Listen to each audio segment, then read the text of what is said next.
Bonsoir à tous et à toutes, bienvenue dans Entre deux news sur Reflet TV, l'émission où l'on décrypte sans phare les enjeux politiques ivoiriens. Ce soit une question qui nous concerne tous à l'approche de la présidentielle ivoirienne. Les alliances et coalitions politiques ivoiriennes, faut-il encore y croire ? Depuis l'avènement du multipartisme ivoirien, vous le savez très bien, nous assistons à des tentatives d'union, à des regroupements de circonstances.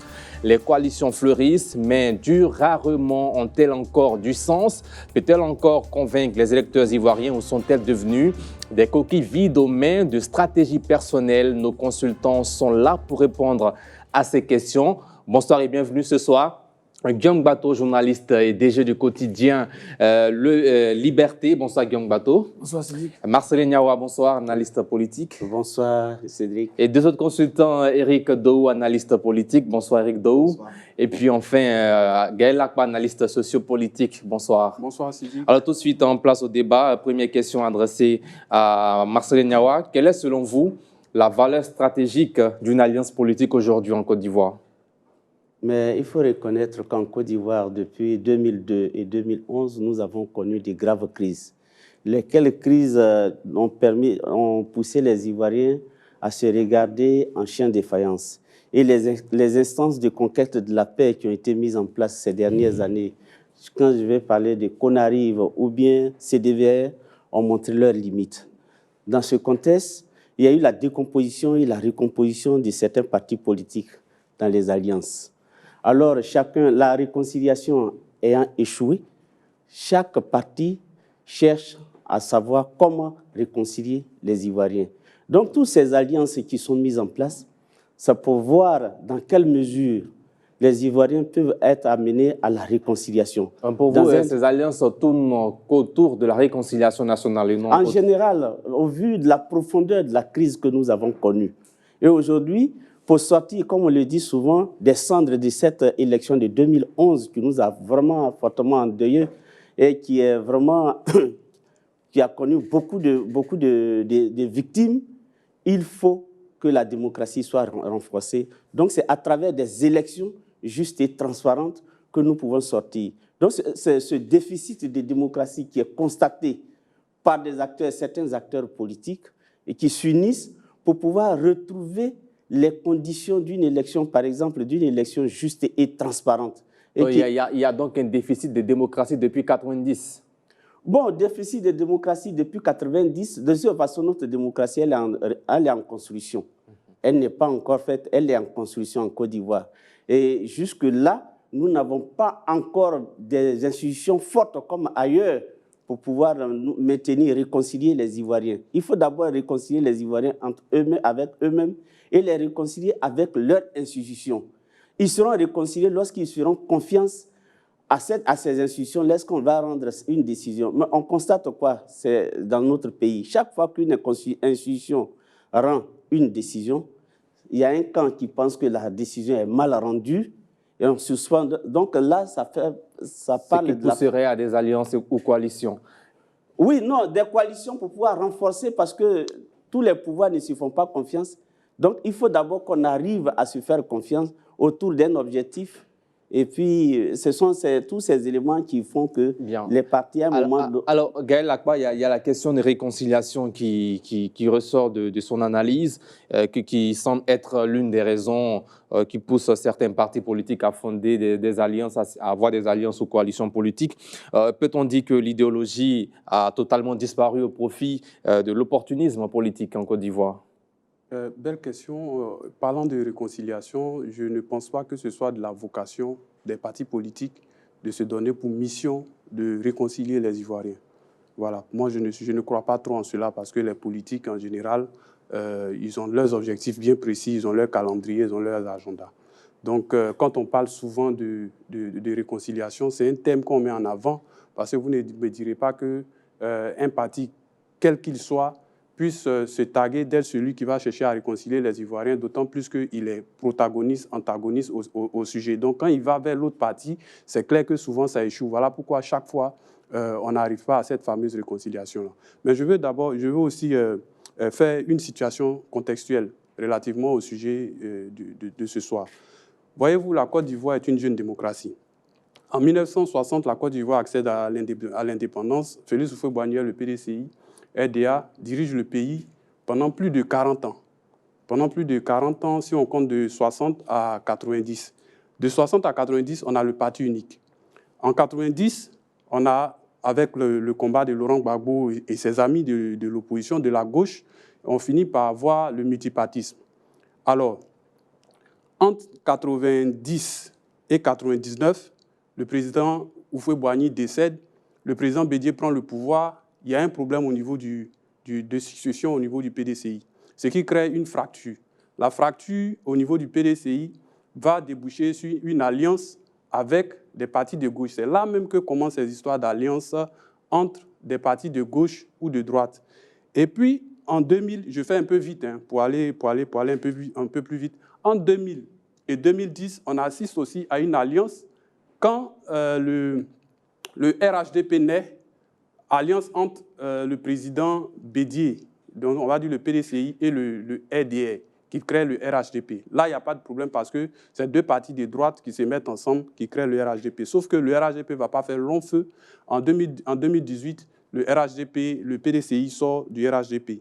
En 2020, on assiste à une coalition encore entre le PDCI, EDS et la CDRP. La CDRP qui était la plateforme dirigée par le président Houphouët-Boigny, président Henri Konan Bédié, qui avait pris, pour une fois dans l'histoire de la Côte d'Ivoire, ce n'était pas seulement une plateforme de 2 partis politiques ou 3, mais d'une vingtaine de partis politiques. Là, c'était en 2020.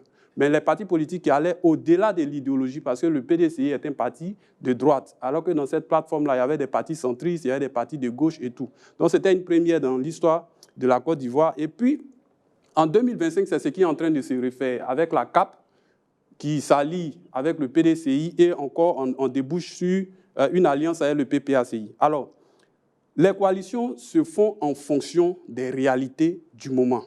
On pourrait dire que c'est une manière de montrer que la fin justifie les moyens en politique. Ces coalitions-là vont jusqu'à dépasser les idéologies, puisqu'on voit que facilement, des partis de gauche se mettent avec des partis de droite, des partis centristes.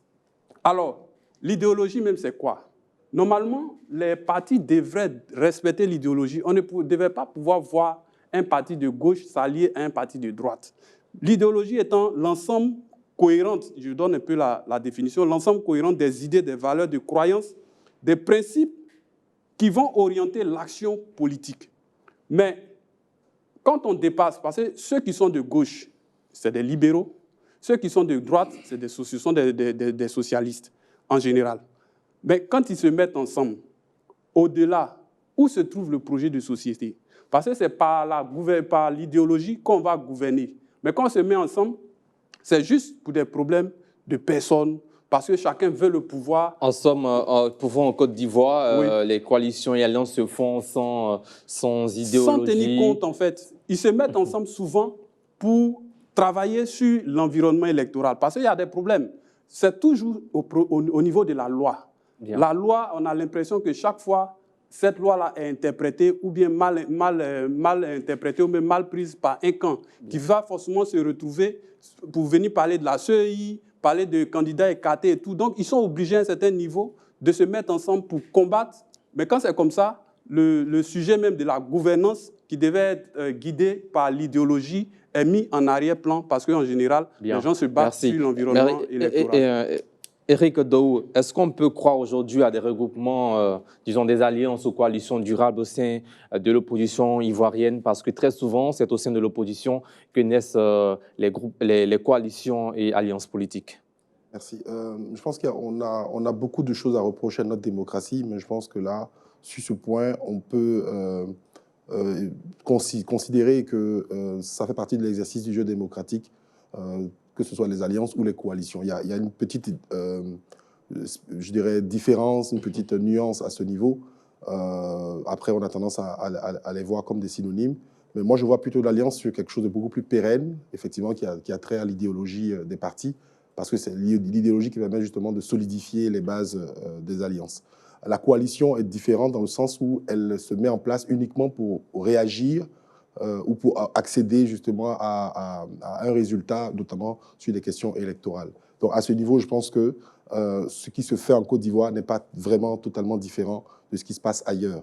Après, on peut questionner justement les raisons qui fondent les alliances ou les coalitions, mais en dehors de ça, je pense que pour tous ceux qui regardent la politique ivoirienne, je pense qu'on peut déjà à l'avance considérer que c'est plutôt des coalitions qui naissent aujourd'hui, justement pour accéder à des conditions plus intéressantes pour les élections. Guillaume Bato, quelles leçons tirez-vous de toutes ces alliances et coalitions qui ont vu le jour en Côte d'Ivoire depuis l'avènement du multipartisme? Oui, la leçon qu'on peut tirer, c'est que ces coalitions ou alliances, on l'a dit, hein, ne se forment pas sur les bases idéologiques, mais en plus, ce qui les affaiblit, c'est qu'elles ne se forment pas sur les bases programmatiques. Alors bon, contrairement à ce qu'a dit Gaël, les gens de gauche sont plutôt, les sociaux-démocrates sont plutôt de gauche et les gens de droite sont plutôt libéraux et conservateurs. Bon. Le problème, alors si on prend la première coalition après le multipartisme, ce qu'on appelle la coordination de gauche, qui recoupait à l'époque le Front populaire ivoirien, l'USD, le PIT et d'autres partis, le PSI de Baba Mouré-Ferré et d'autres, alors que ces partis avaient une base idéologique commune. C'était tous des partis de gauche. Mais ces partis s'étaient regroupés sur la base de revendications, notamment liées aux conditions d'organisation d'élections de 1990. Mais après, cette coalition, cette alliance n'a pas vécu longtemps, puisque le Front populaire ivoirien est allé à l'élection présidentielle contre l'avis de ses partenaires.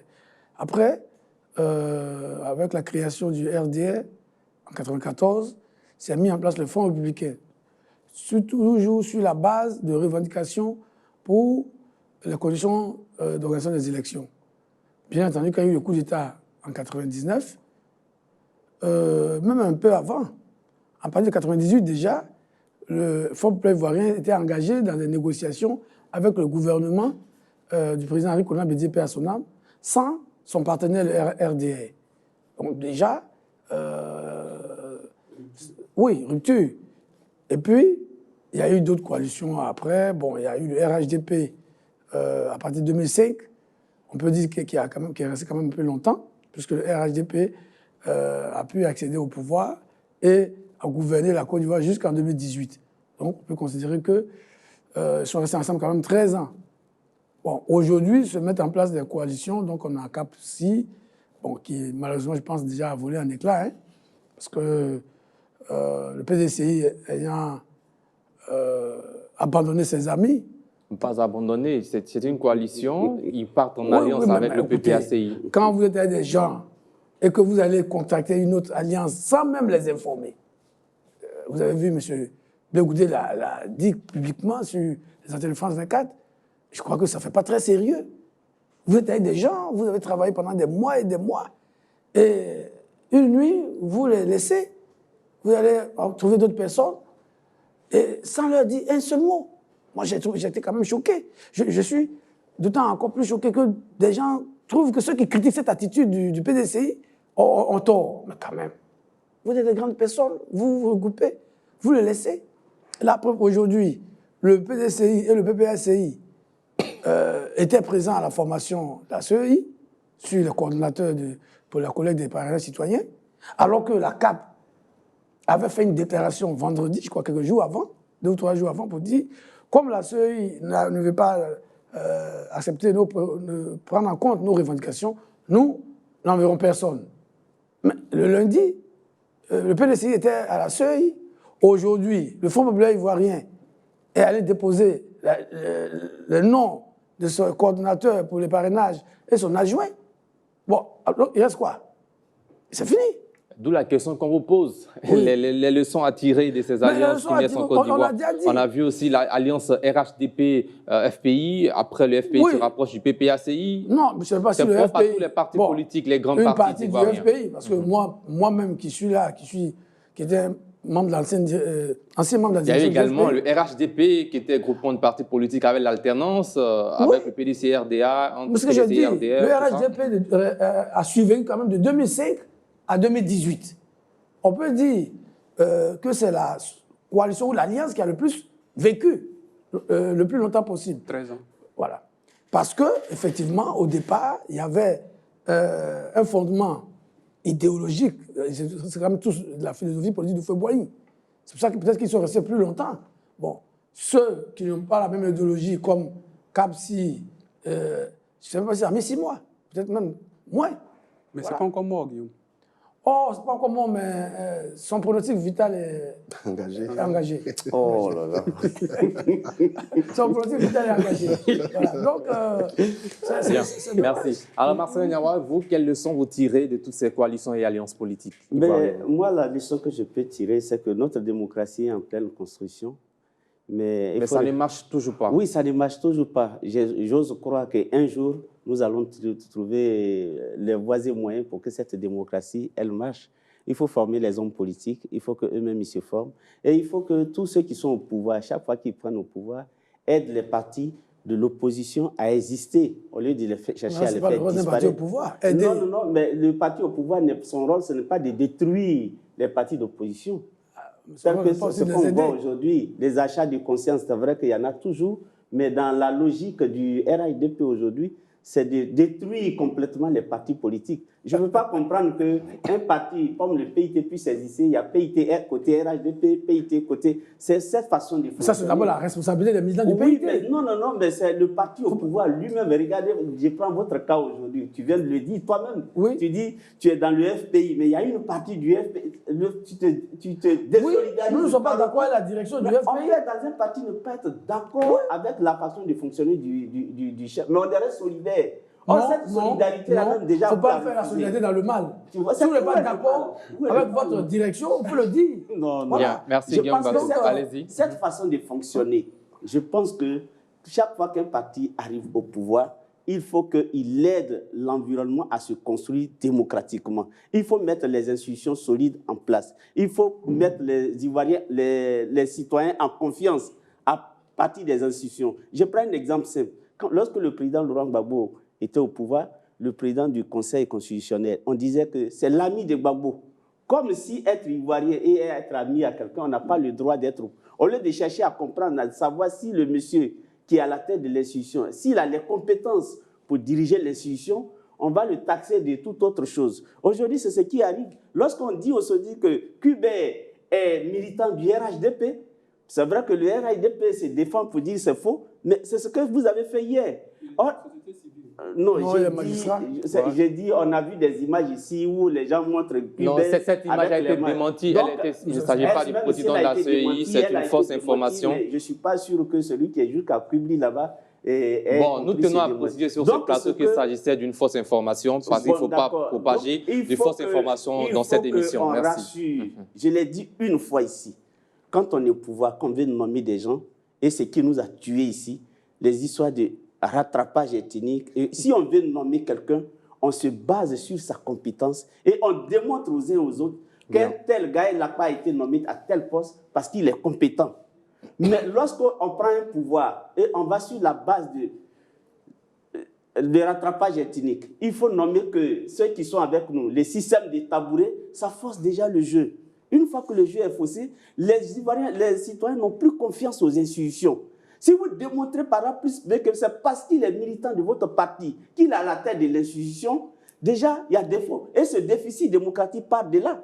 Parce que celui qui a été nommé, parce qu'il est militant, il est fervent, vaillant militant d'un parti politique, il cherche toujours à faire plaisir à son parti politique et non aux citoyens ivoiriens. C'est le problème que nous vivons. Mais le jour où nous allons arriver à nommer des hommes parce qu'ils sont compétents, le jour où nous allons démontrer qu'un tel a été nommé, pas parce qu'il était vaillant militant d'un parti politique, je pense qu'on sera sur le bon chemin. Alors, mais que répondrez-vous à ces trahisons qui ont lieu dans les alliances politiques et coalitions? Bon, ça, c'est toujours dans la vie. Il y a des divorces, il y a des mariages. Mais c'est fréquent, c'est récurrent. Oui, mais ça veut dans la classe politique ivoirienne. Je suis d'accord, mais c'est parce que ça parle du déficit est très profond.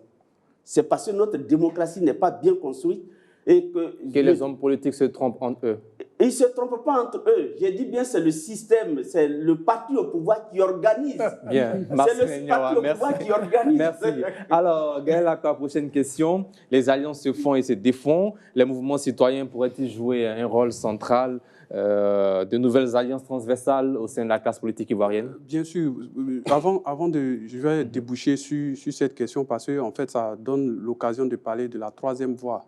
La troisième voie, donc les politiques de la société civile. Alors, tout ceci amène à l'instabilité chronique de ces alliances-là, font penser plus aux ambitions personnelles plutôt qu'aux projets. C'est ce qui amène ces choses. Tout à l'heure, vous avez posé la question de savoir qu'est-ce qui peut bien expliquer cela. En général, les gens se mettent ensemble.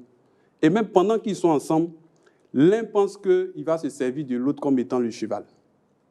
Pendant que tu penses qu'il sera ton cheval, lui aussi pense que tu seras son cheval. Donc, en général, ce sont des ambitions personnelles. Et puis, la multiplication des alliances fragiles aussi a provoqué un certain recul.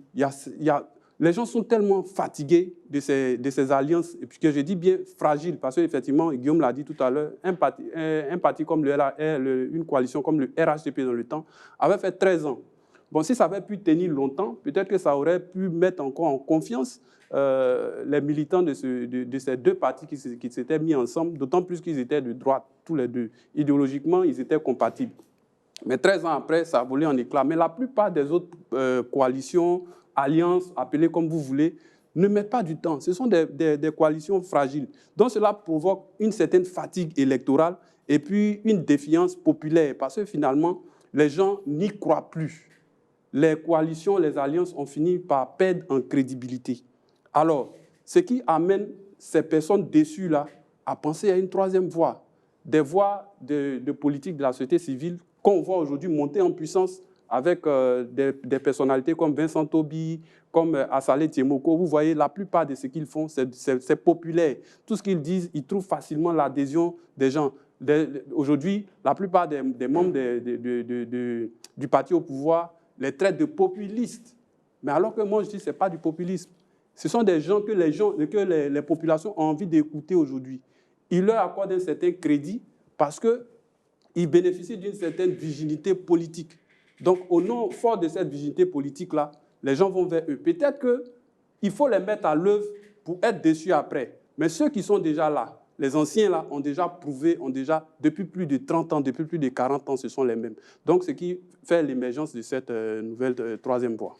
Bien, en réaction là-dessus aussi, les mouvements citoyens qui naissent avec des alliances aussi.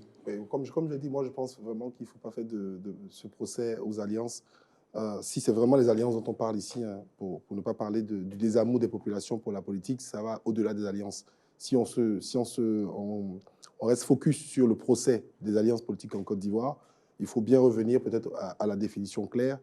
Un allié, c'est quelqu'un qui a le même objectif que vous. Donc, l'alliance ou la coalition, vous l'appelez comme vous voulez, ou le partenariat pour certains, vous l'appelez comme vous voulez. Ça peut être formel comme informel. Effectivement, aujourd'hui, nous avons CAPCI, nous avons le Front commun. Ça, ce sont des alliances, des coalitions formelles. Trop, c'est trop. Mais trop, c'est trop, si vous voulez. Voilà. Mais il y a aussi des alliances informelles qui ne sont pas matérialisées par un document, mais qui n'en sont pas moins, en fait. Aujourd'hui, si vous allez dans certains groupes de réseaux sociaux, vous verrez des militants de partis différents qui se rencontrent. Moi, j'ai déjà assisté à des rencontres où je croisais des militants du MGC, des militants de partis qui ne sont pas dans une coalition, mais qui s'entendent parce qu'ils sont d'accord sur quelque chose. Donc, il faut juste retenir que l'alliance, elle n'est peut-être pas formelle, mais au final, elle existe forcément. Donc, c'est tout à fait normal que, même en politique en Côte d'Ivoire, on ait des alliances. L'alliance peut être aussi de conviction ou elle peut être opportuniste, on en a parlé. De conviction, on est basé sur l'idéologie. Effectivement, on parlait du spectre de l'idéologie, de la droite à la gauche. C'est beaucoup plus facile pour deux partis de gauche de s'unir parce qu'ils sont à peu près d'accord sur les mêmes choses. Mais l'union d'un parti de droite et de gauche, c'est peut-être pas une alliance idéologique, c'est une coalition pour obtenir un objectif qui est plutôt opportuniste au lieu d'être idéologique. Donc, c'est pas mauvais en soi aussi. Circonstanciel aussi. Oui, mais ça reste le choix de ce que quelqu'un avait traité d'alliance contre nature. Voilà, mais ça reste. C'est juste que le mot contre nature est surtout utilisé lorsque les gens sont gênés par justement le rapprochement d'acteurs politiques. Pareillement, l'alliance, on peut avoir quelqu'un qui est fréquentable, comme quelqu'un qui est très encombrant. On a vu dès l'arrivée de M. Tidiane Thiam en politique, bon, je veux dire, dans l'élection de 2025, il y avait quelques sous-entendus concernant un serpent. On se rendait bien compte qu'il s'agissait d'un allié putatif dont on évitait de parler à mots découverts.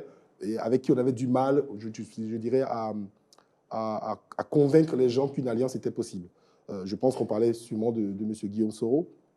Et c'est pareil, vous pouvez avoir dans une alliance quelqu'un qui est conciliant ou quelqu'un qui est capricieux et qui voilà, s'énerve pour un rien, alors qu'une alliance, ce n'est pas fait pour forcément durer. C'est aussi fait pour qu'à l'intérieur de l'alliance, il y ait des discussions, qu'il y ait un débat et qu'on arrive à une solution. Pareillement, vous allez avoir des alliances qui sont utiles comme des alliances qui sont inutiles. On a vu le partenariat FPI-RHDP qui n'a pas forcément porté les fruits qu'il voulait. Et c'est ce qui a justement causé le divorce entre les deux formations. Chacune des deux était d'accord que cette alliance n'aurait jamais dû avoir lieu puisque les objectifs qu'ils visaient n'étaient pas atteints. Pareillement, vous pouvez avoir un allié qui est hyper loyal, comme vous pouvez en avoir un qui est versatile, qui va à gauche et qui va à droite.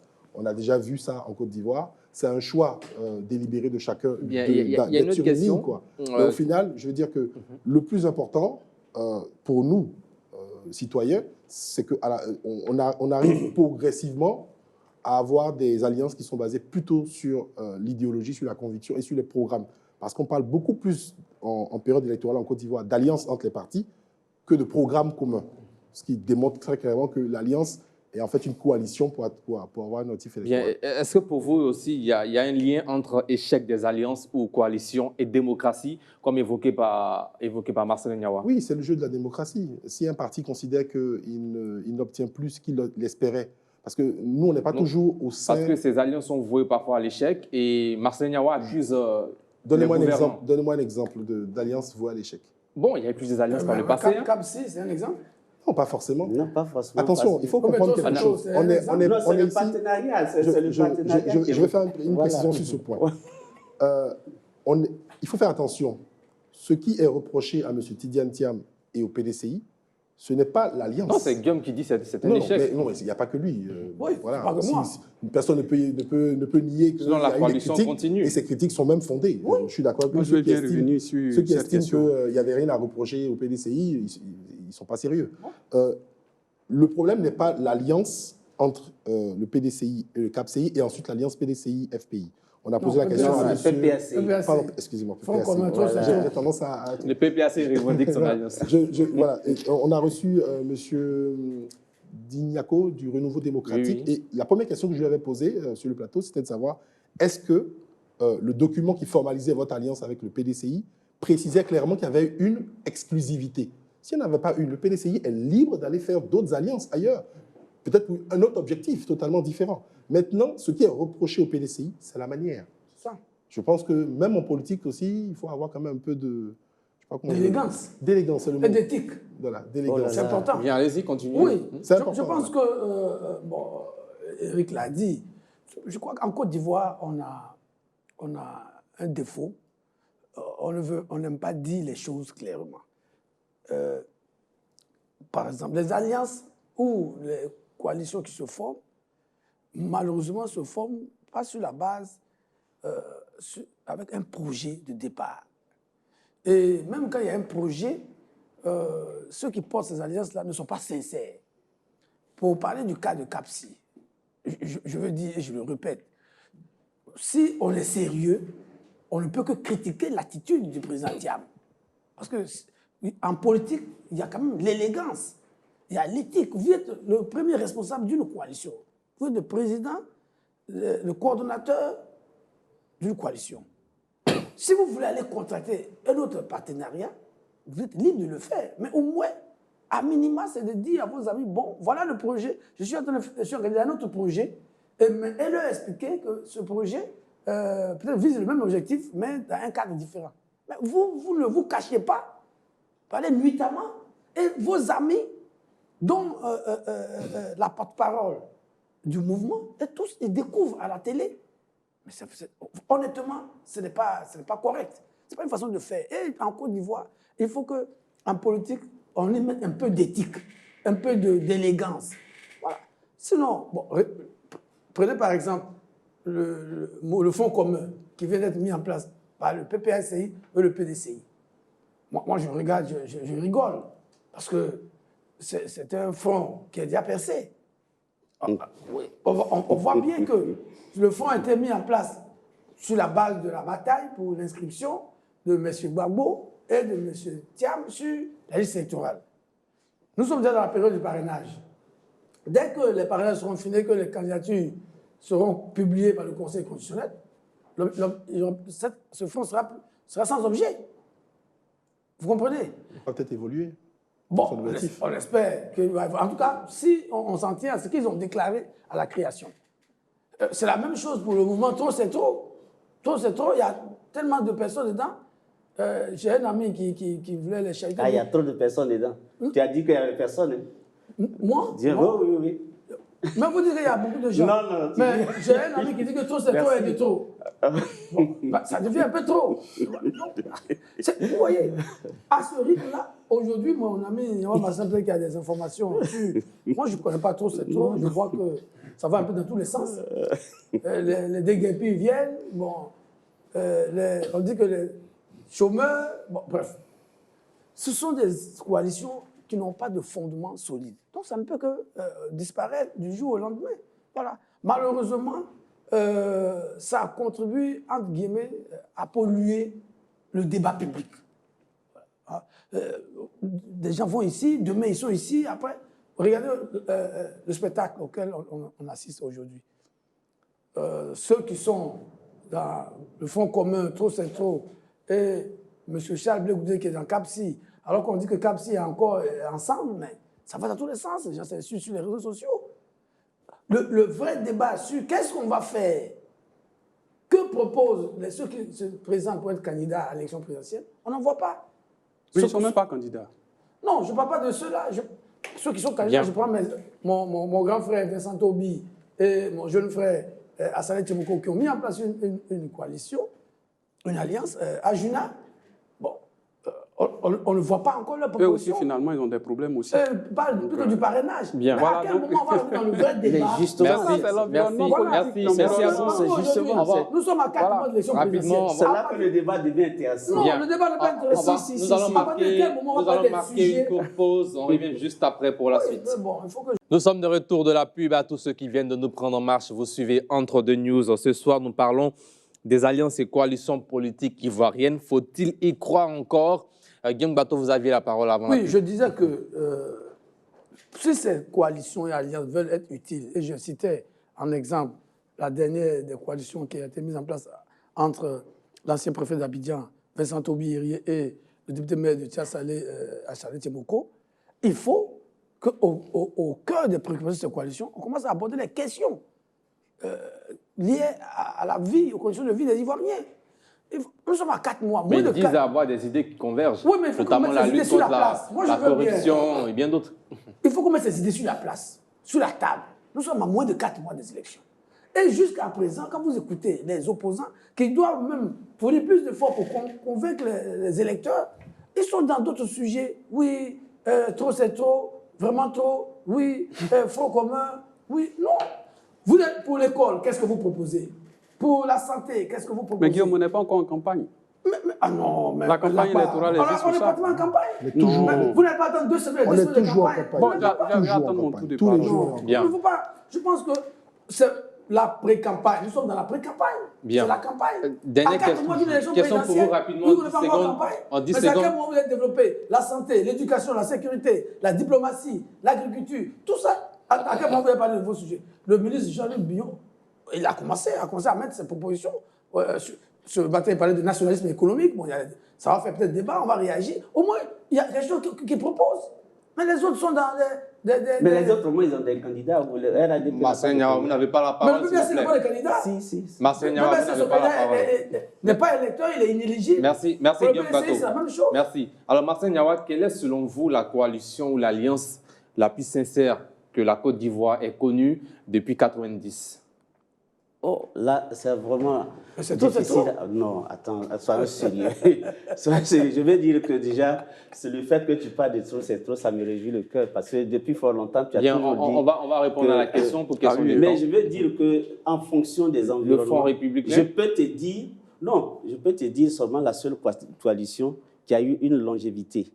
C'est le RHDP, Non, de 2005 en 2018. Maintenant, la sincérité, là, je n'ai aucun élément pour te démontrer la sincérité. Mais toutefois, je peux te dire que le Front républicain a quand même arraché beaucoup de choses dans ce pays, telles que le bulletin unique, les conditions d'une élection. En tout cas, ils ont apporté beaucoup dans le cadre du vote en Côte d'Ivoire. Mais ce que je veux indiquer tout à l'heure, Young Bato a soulevé une idée qui est très importante.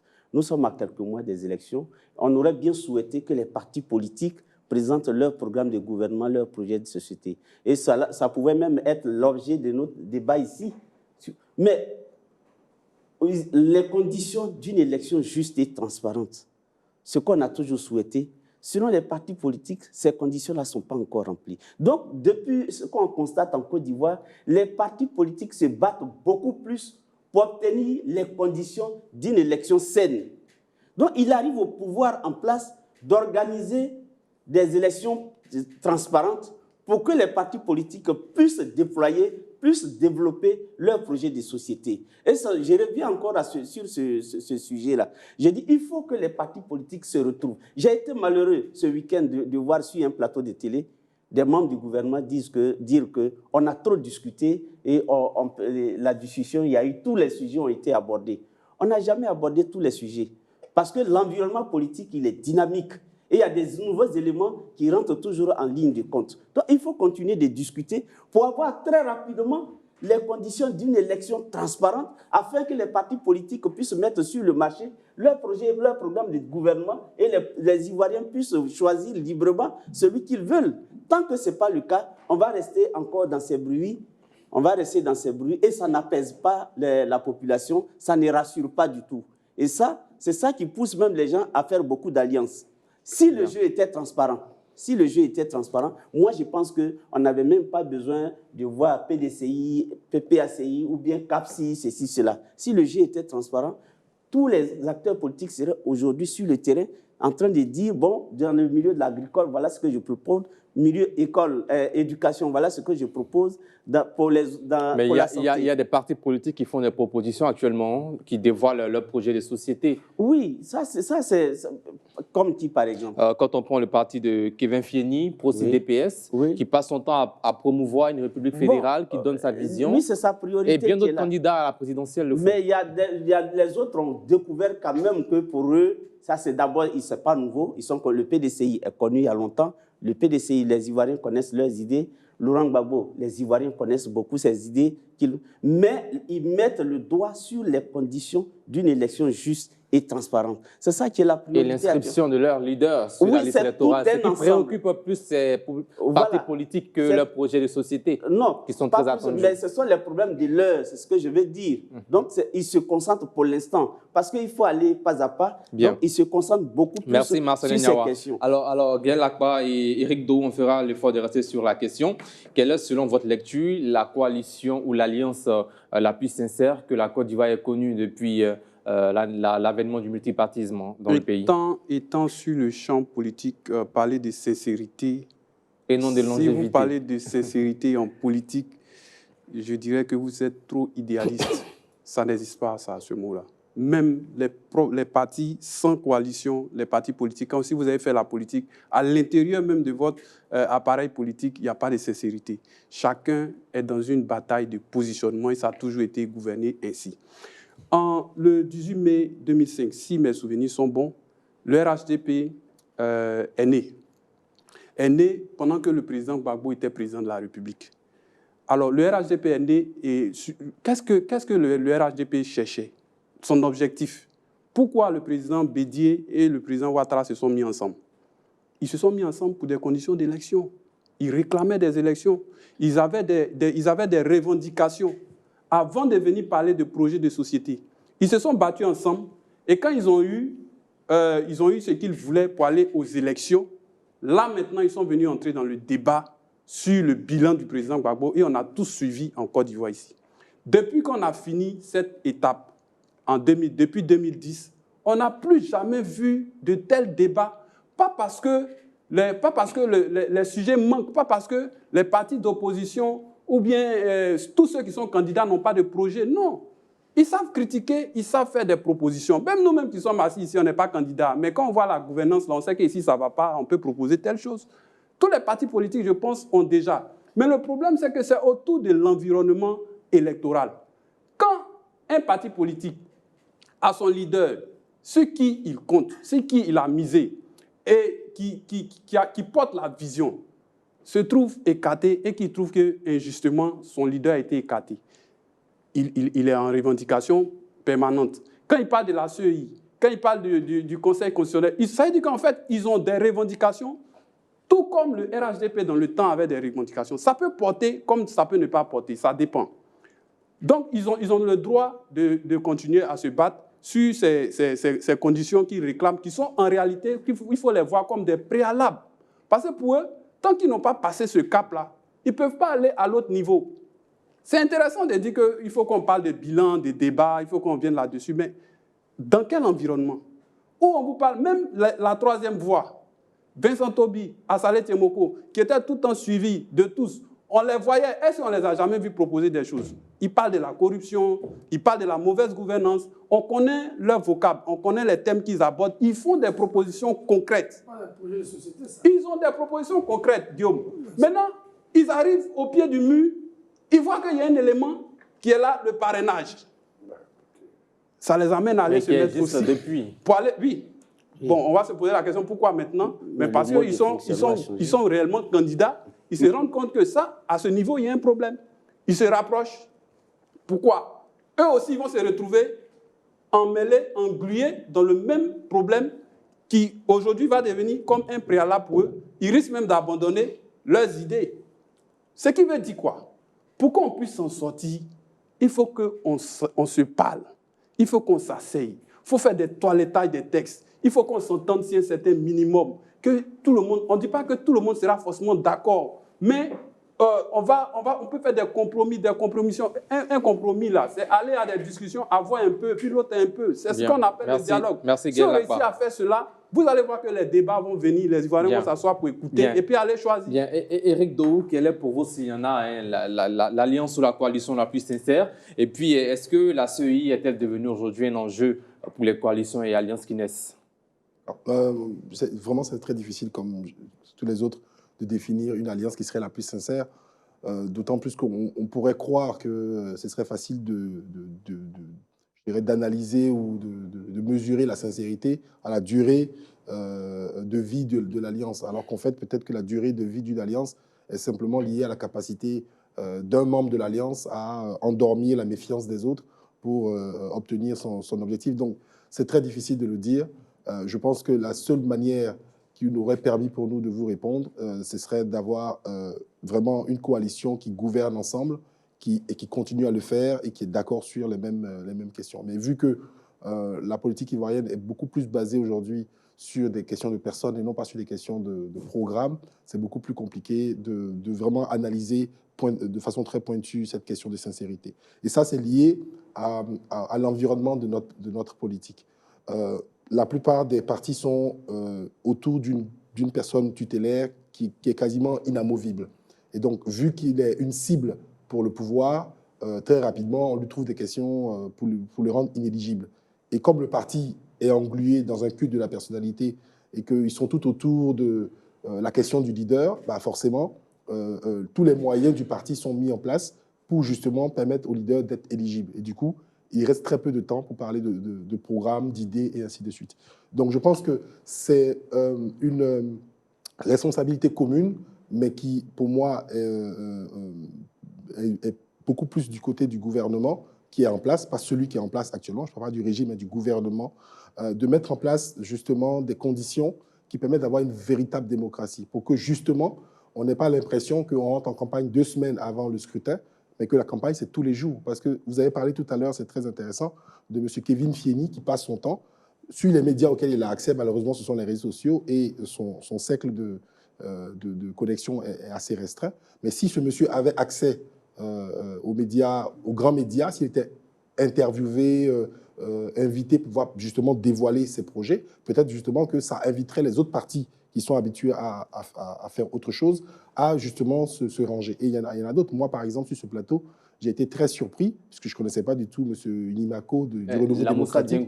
Pardon, le nom, excusez-moi, monsieur. Lamoussa Dienko du Renouveau démocratique. J'ai été vraiment agréablement surpris de le rencontrer, de le connaître pour la première fois, et de voir qu'il avait justement un discours très cohérent, notamment sur les questions économiques, Malheureusement, ce monsieur me dit que son parti existe depuis 20 ans. Je ne l'ai jamais vu à la télévision, je ne l'ai jamais vu nulle part. On me dira que c'est à lui de trouver les moyens, et ainsi de suite. Mais je pense aussi que c'est la responsabilité de l'État, parce que l'État n'appartient pas au parti au pouvoir, l'État appartient à tout le monde. Et l'État, ce sont aussi les médias d'État qui doivent justement ouvrir le champ pour que toutes les sensibilités politiques puissent s'exprimer et que justement, on force les partis qui sont réfractaires à revenir sur le débat avec des idées et non pas parler des hommes. Bien avant Guillaume Bateau, il y a la CEI qui devient un enjeu pour les coalitions et alliances qui naissent. Enjeu dans quel sens? Dans la mesure où... Dans le contrôle de la CEI? Pas le contrôle, mais il y a des candidats souvent qui sont inéligibles. Selon les textes, que la plupart des coalitions... et ces partis qui se rejoignent et qui disent, voilà, pour lutter pour oui, il y a pas, une CEI. Je pense qu'il n'y a pas que la CEI. La CEI est peut-être le front, c'est ce qu'on voit en premier, mais je pense qu'une fois que les problèmes avec la CEI sont réglés, ils passeront peut-être au Conseil constitutionnel. C'est bien le cas des alliances et coalitions actuellement. Oui, c'est ce qu'on disait. CAPSI et également le Front commun. Vu que l'objectif de ces différents partis, malheureusement en Côte d'Ivoire, n'est pas de faire triompher une idéologie politique, c'est de faire triompher une personne. Et si cette personne est inéligible, le combat numéro 1, c'est de mettre cette personne comme candidate. Donc c'est normal. Oui, je pense que moi j'ai écouté Gaël, il a dit beaucoup de choses, mais je crois qu'on a un problème en Côte d'Ivoire. C'est notre rapport à la loi. Oui, on ne peut pas... Un parti politique sérieux ne peut pas faire du sort d'un individu futur, son leader, une condition pour vivre dans la société. Je suis désolé. Mais il n'y a pas que ça. Non, je suis désolé. Ce à quoi on assiste aujourd'hui, Eric a parlé de culte de la personnalité. Mais ça, c'est une faiblesse de notre démocratie. Et je suis malheureux que les Ivoiriens ne le reprochent pas suffisamment aux leaders politiques.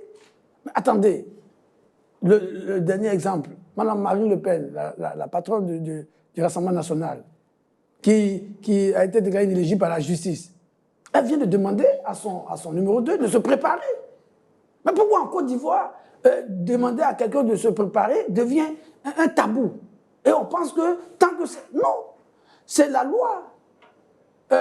Vous dites, oui, c'est le parti. Il faut que les gens soient éligibles. Mais ils ne sont pas éligibles, on prend d'autres candidats. Oui, mais il appartient à leur parti de pouvoir se débarrasser d'eux ou bien de passer un plan B. Mais seulement que ce n'est pas que ça le point de ma réflexion.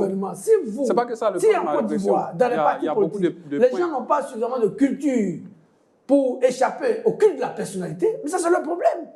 On peut pas, nul ne peut se prouver sa propre turpitude. Mais n'oublie pas que des gens ont pris des armes dans ce pays. Oui, mais moi j'étais toujours contre ceux qui ont pris les armes. Bon, si vous ne pouvez pas prendre les armes... Donc c'est cette jurisprudence qui fonctionne. Bon, vous voulez prendre les armes aussi? Moi, j'étais jamais dit que... mais ça n'est pas la jurisprudence. Non, oui. Une jurisprudence, ça s'applique. Mais Guillaume, les différentes revendications, ce n'est pas seulement les histoires de personnes sur la liste électorale. Il y a beaucoup de trucs. Il y a la CEI, il y a la RLE qui est demandée. Il y a beaucoup d'éléments. Il n'y a pas que ça. Que l'opposition doit être capable de battre le parti au pouvoir avec ses propres règles. Moi, je suis d'accord avec lui. Mais alors, si c'est ça, mais allons-y aux élections, avec les règles qui sont là. Si vous gagnez demain, vous les changez. C'est comme ça que ça se passe dans les pays organisés. Voilà. On a parlé du cas sénégalais. M. Sonko et Diomaye Faye. Ils étaient confrontés à beaucoup de difficultés, mais ils sont allés aux élections, ils les ont gagnés, ils sont en train de mettre en place un train de réforme. Non, mais en Côte d'Ivoire, ce que tu dis, c'est comme si dans 4 mois, ces partis-là n'iront pas aux élections. Ils n'iront pas aux élections. Tu as déjà vu dans la Monsieur Gbagbo n'est pas sur la liste électorale. Ça, c'est ton oui, mais je dis. On ne fait pas de la magie. Le problème, c'est que le processus qu'on voit aujourd'hui. Le processus de discussion autour des candidatures risque de durer tellement longtemps. Les élections vont arriver. Mais c'est pas un qui détermine le temps. Oui, mais Gaël, la CEI, elle a fait son travail. On n'a pas donné bout de cristal. Nous sommes à 4 mois. Le PPAC s'accroche à un candidat qui n'est pas éligible. Qu'est-ce qu'ils vont faire? Vous croyez que c'est à 2 mois, ou bien à 2 semaines qu'ils vont désigner un candidat? Le processus de parrainage des candidats commence le 1er juillet. Et pour commencer, il faut que vous donniez le nom de votre candidat. Vous pensez que c'est à 2 semaines? Mais il y a le RHDP qui n'a pas de candidat aussi. Le RHDP, avec son organisation, peut faire ce travail-là en 1 mois. Ou même en 2 semaines. Tu es trop introduit. Ah oui. Mais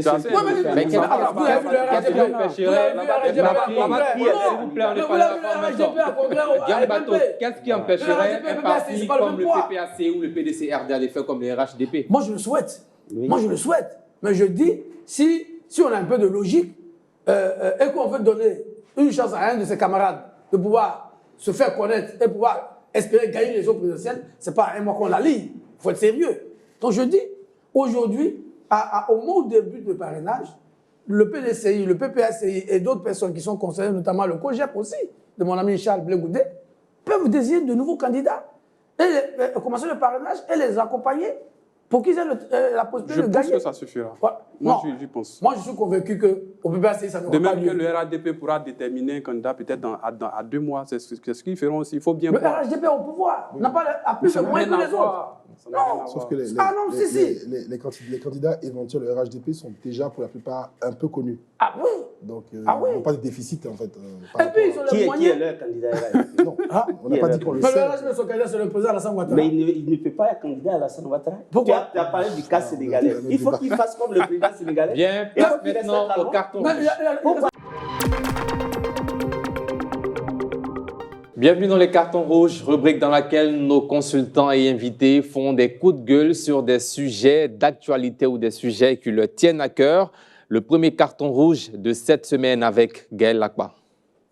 Carton rouge qui va aller vers nos consultants, pas seulement forcément ceux qui sont là aujourd'hui, plusieurs consultants, des éminentes personnes sur les plateaux qui partagent les plateaux pour informer les Ivoiriens, analyser l'actualité sociopolitique. Je remarque que certains se sont mis dans un certain...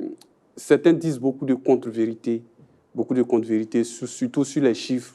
Ils ont beaucoup l'habitude de gonfler les chiffres, d'inventer des chiffres et tout. Je pense que ce n'est pas sérieux. Quand on se retrouve sur des plateaux, il y a des jeunes qui regardent, il y a toute la population qui regarde. Quand on donne des chiffres, on avance des trucs, il faut avoir des sources crédibles. Et carton rouge a ses façons de fonctionner. Bien, Éric Doe, carton rouge. Ouais. Mon carton rouge aujourd'hui s'adresse à la CEI et principalement à son président. 2 citoyens ont écrit à la CEI pour demander d'expliquer l'utilisation des fonds qui étaient prévus pour les révisions de la liste électorale de 2021-2023. Le premier s'appelle Paul Hervé Agoubli, qui est enseignant à l'université. Et il a reçu cette réponse de la CEI. Vous sollicitez les pièces qui justifient, donc je vous cite exactement ce qui est écrit dans le courrier de réponse. Vous sollicitez les pièces qui justifient les opérations financières réalisées à l'occasion des RLE 2021-2023. L'événement dont dépend, bon là il y a une faute, c'est dont dépendent normalement, donc l'événement dont dépendent les pièces justificatives n'ayant pas pu se produire, nous ne pouvons pas vous donner une réponse à votre demande. Donc clairement, la CEI nous dit, vous nous avez donné de l'argent pour faire un travail, nous avons défini que ce travail avait été fait, vous nous demandez les preuves, vu que le travail n'a pas été fait, vous n'avez pas besoin de nous demander les preuves. C'est un peu comme si, M. Cubière, chez vous à la maison, vous remettez de l'argent à votre servante pour nourrir les enfants, vous rentrez le soir, rien n'a été préparé, et vous demandez à votre servante les raisons, puisque vous lui avez remis de l'argent, et qu'elle vous réponde, écoute, tu vois très bien qu'on n'a pas préparé, donc tu n'as pas besoin de me demander ce qu'on a fait de l'argent. C'est totalement méprisant pour le citoyen. Et le deuxième, Arnaud Goyi, qui a envoyé son courrier, lui n'a pas reçu de réponse. Donc, connaissant la loi 2013-867 qui encadre l'information d'intérêt public, il a bien évidemment saisi la KIDP, qui a pris sa décision et qui a demandé à la CEI de transmettre les informations. Et ce qui est intéressant, c'est que dans le courrier de la KIDP, elle précise qu'elle a demandé à la CEI pourquoi est-ce qu'elle n'avait pas répondu à ce requérant. Et la CEI a dit, nous ne connaissons pas ce requérant, nous ne connaissons pas ses motivations. Et donc, dans un contexte où des personnes sont engagées dans une campagne de discrédit auprès de notre organisation, nous avons préféré ne pas lui répondre. Ce qui est contraire justement à la loi, dans le courrier de la KIDP, ça a été précisé. Donc je voudrais juste finir en demandant à M. Kubiak Koulibaly, qui dit lui-même être attaché au respect scrupuleux de la loi, de lire la décision qui lui a été signifiée via un huissier d'ailleurs, de répondre au requérant pour que lui puisse aussi, je pense, aller au bout de ce qu'il est en train de mettre en place. Et c'est ça, être une institution indépendante, c'est de ne pas prendre parti. Bien. Carton rouge, Marcel Niawa. Bon, carton rouge au gouvernement, RHDP. Ce week-end, j'ai entendu sur des plateaux télé des membres du gouvernement dire que la classe politique a trop discuté, qu'on n'avait plus besoin de discussions dans ce pays.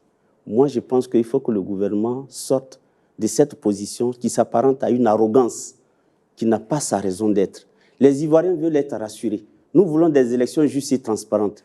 Tant que l'opposition réclame une discussion, je ne sais pas ce qu'eux ils perdent, mais les Ivoiriens gagneraient beaucoup là-dedans. On gagnerait à s'asseyant, en discutant. Il faut que les problèmes de chacun soient connus par la population ivoirienne et on va aller à des discussions justes et dans des élections propres. Donc, carton rouge au gouvernement qui refuse de discuter. Guillaume Bato, carton rouge. Oui, mon carton rouge va à une catégorie d'entrepreneurs ivoiriens qui compétissent pour avoir les marchés publics et qui, malheureusement, quand ils ont les premiers financements, les fonds d'avance, disparaissent de la circulation sans exécuter les projets et que cela crée des préjudices énormes aux populations et aux finances publiques. C'est dommage. Tout le monde demande que les entrepreneurs nationaux, notamment les jeunes entrepreneurs, soient soutenus.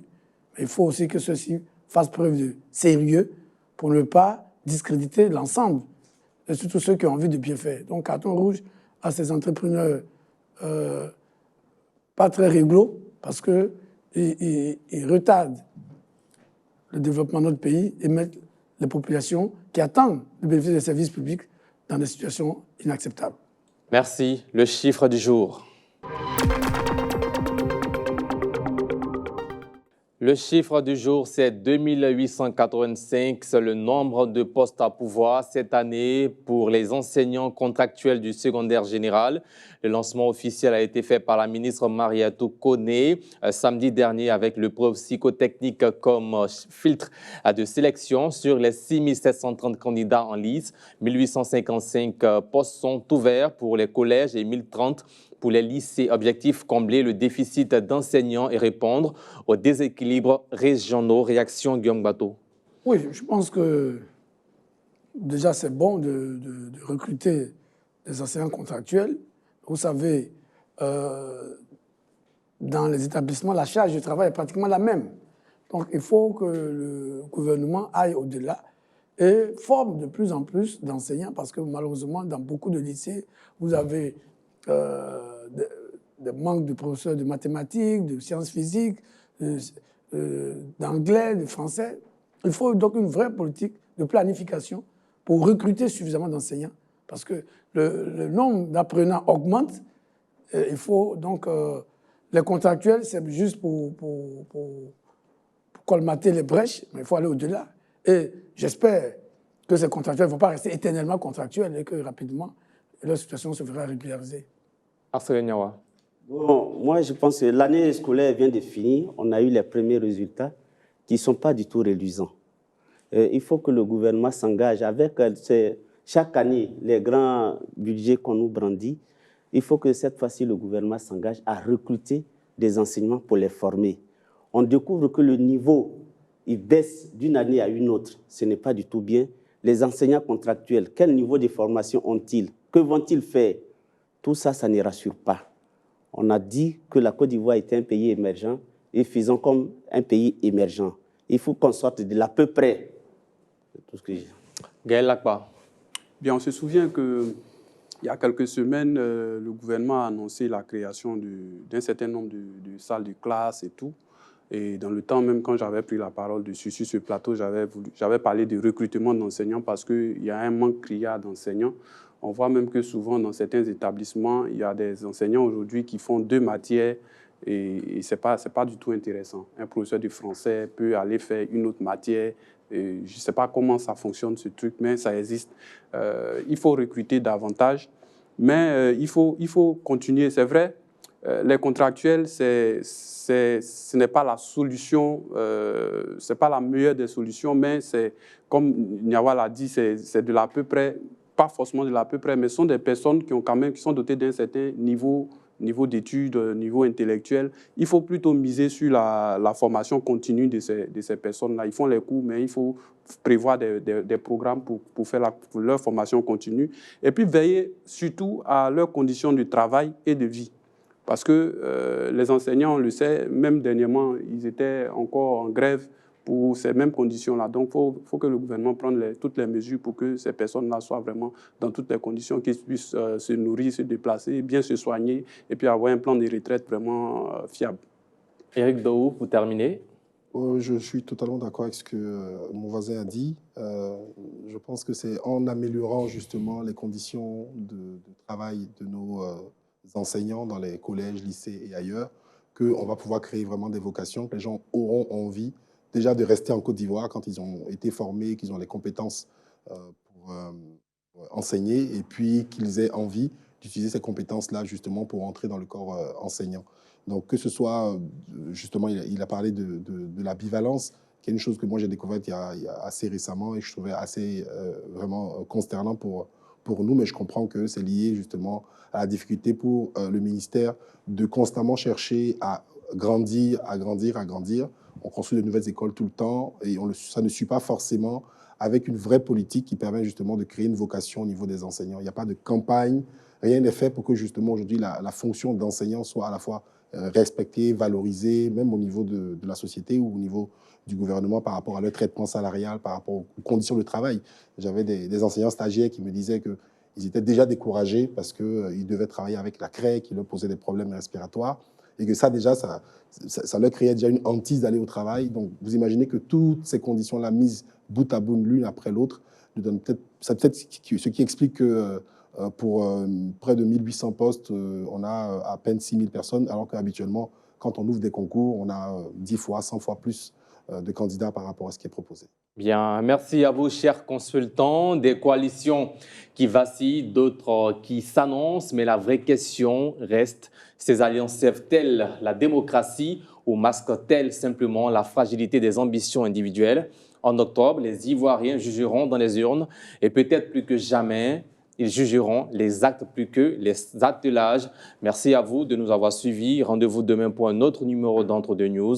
Que Dieu veille sur vous et sur la Côte d'Ivoire. Bonsoir.